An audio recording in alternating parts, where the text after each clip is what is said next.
જામનગર સહિત ગુજરાતભરમાં આરટીઓ કચેરીના જે ઇન્સ્પેક્ટર છે તેઓ પોતાની પડતર માંગણીઓને લઈને વિરોધ કરી રહ્યા છે અને આજરોજ તેઓએ કાળી પટ્ટી ધારણ કરીને વિરોધ કર્યો છે। ત્યારે મારી પાછળ જે દ્રશ્ય જોઈ રહ્યા છો તે જામનગર આરટીઓ કચેરી ખાતેના દ્રશ્ય છે। અહીં જે પ્રકારના દ્રશ્યો જોવા મળી રહ્યા છે કારણ કે પોતાની જે પડતર માંગણીઓ છે આ માંગણીઓ રાજ્ય સરકાર દ્વારા સ્વીકારવામાં ન આવતા ઇન્સ્પેક્ટરો દ્વારા જે સર જણાવો શું પડતર માંગણીઓ છે।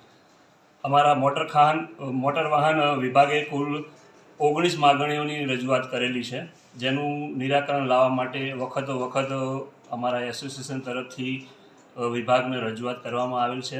એમાં મુખ્ય અમારી જે માંગણી છે એ અમારા ખાતાના જે કામ કરતા ટેકનિકલ ઓફિસર્સ છે એ લોકોનું પ્રોબેશન અને પ્રમોશન જે ઘણા લાંબા સમયથી ક્લિયર કરવામાં નથી આવ્યું એ અમારી મુખ્ય એક માંગ છે।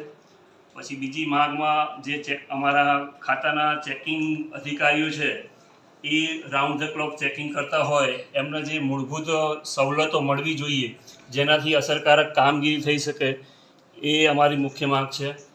વધુમાં ઓફિસ ખાતે અમે જે કામગીરી કરતા હોય છે એમાં ઇન્ફ્રાસ્ટ્રક્ચર પૂરું પાડવાની માગણીઓ છે। આવી કુલ 19 માંગણીઓ સાથે અમે રજૂઆતો કરી છે અને આ જુદા જુદા કાર્યક્રમો કરવાના છીએ। એમાં હવે ભવિષ્યમાં જો માંગણીઓ અમારી નહીં સ્વીકારાય તો 4 માર્ચના રોજ આખા ગુજરાત રાજ્યના બધા ટેકનિકલ ઓફિસર્સ છે એ માસ સીએલ પર જવાના છીએ। એટલે અમે અમારી માંગણીઓ જલ્દી સ્વીકારી અને એનું નિરાકરણ લાવે એવી વિનંતી કરીએ છીએ।